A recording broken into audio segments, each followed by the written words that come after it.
I did it, guys. I am officially done using the Acorns platform.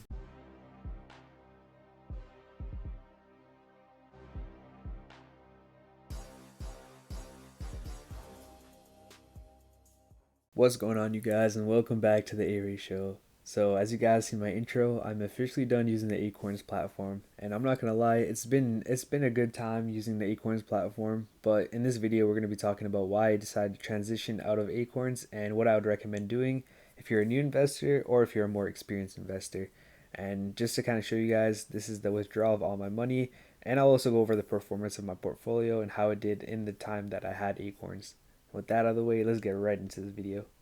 Alright, so before we get it twisted, I just want to say that the Acorns platform or app is definitely not a bad app at all. Honestly, the reason why I'm switching out is because I found something better for me. And, I'm going to kind of get more into that later on in the video. But the Acorns platform is definitely one of the best ones out there, especially for new and beginning investors or somebody that doesn't really know how to invest or somebody that just doesn't have a lot of time. I would highly recommend it to anyone that just basically falls in within those two categories. And I'll leave a link right here on the top right here to a video that I actually did on a review on the Acorns platform, and I went to every single feature. I'm not going to do that in this video just because this is more of like a reason why an experienced investor should leave this platform. But with that being said, I would definitely give the Acorns app a high rating, and I would definitely recommend it to anyone that's getting into investing. So for those of you guys that are familiar with the Acorns platform, you know that there's 4 different levels of subscription, and I have 3 out of the 4. And I'm not going to do a review on every single one of them because that's not what this video is about. Like I said, that link is going to be in the description so you guys can check out a video on that if you're just looking for a review. But with that being said, we're going to fixate on this one right here, Invest, because this is the most popular one that new investors will probably do. And this is basically the whole reason why you'd want to get into Acorns anyways. So with that, let's hop right into it. We're going to go over how I think this will work for you guys as new investors, my performance, and what I think about it overall. All right, so this is where I've been investing my money for the past year and a half. I've been putting about $20 to $25 every single week, and it's been working really well for me. If you take a look at my performance, I'm up about $421 for a total of almost 27%, which is huge. And this is something that I can't complain about at all. 26% in a year and a half, that's pretty big. I can't really complain about that. They've been holding my money safely and been growing over time. So, like I said, something I can't complain about at all. And if you're a person that's just looking to park your money somewhere safely, which will get you some profits and returns over the long run, this is a perfect place for you.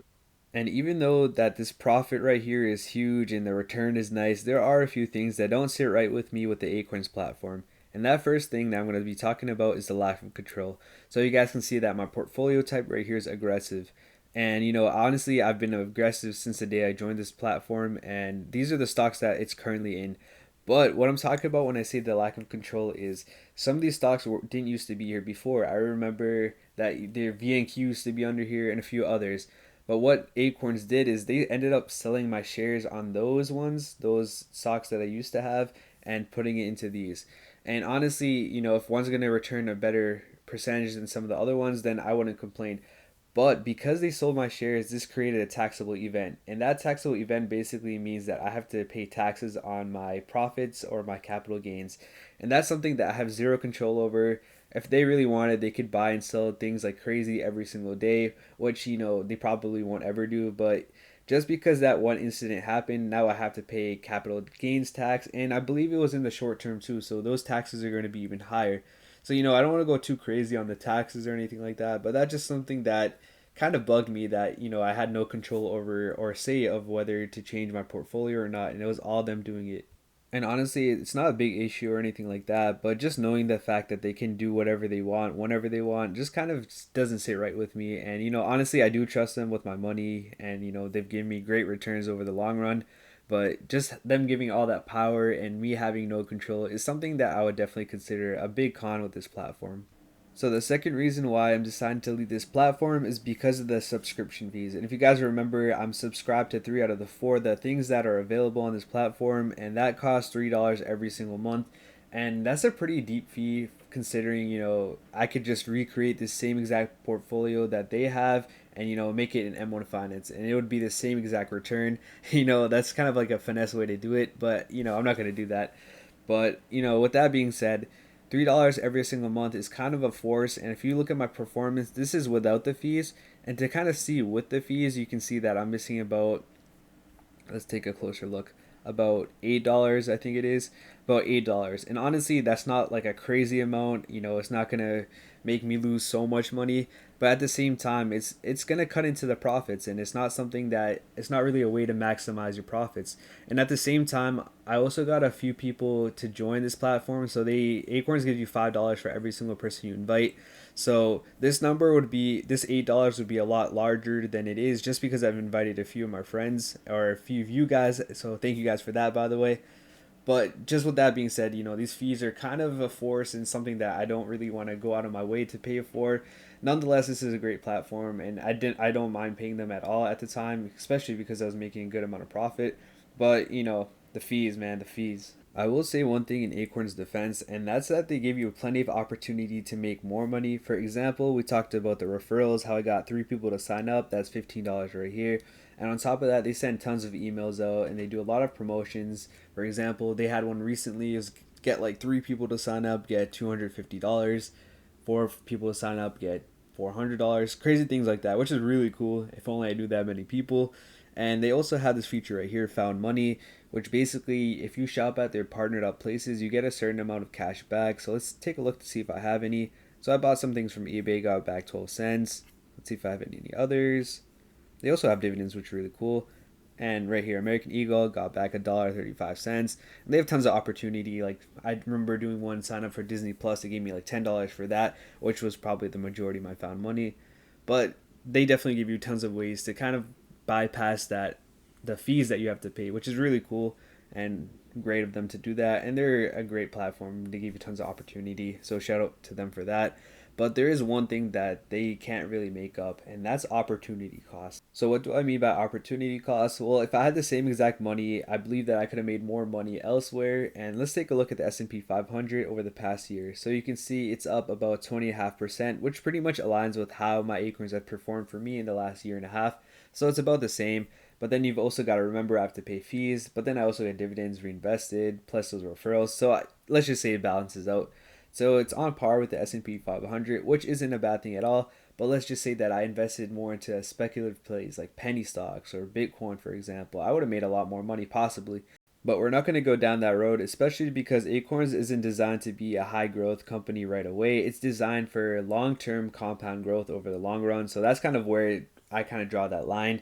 So if you're a new and beginning investor, then it's cool, forget about the opportunity cost. The fees aren't crazy, and the performance is great, so you can't really complain about that. But if you're an experienced investor, or you're somebody that's able to do your own research or due diligence on higher growth companies that are a lot more safer, that's where I would kind of lead towards. And that's why I'm kind of making this transition away from Acorns, because I ended up making my own pie in M1 Finance. And I don't know if I'll show you guys this in this video or not, or maybe I'll save it for next week.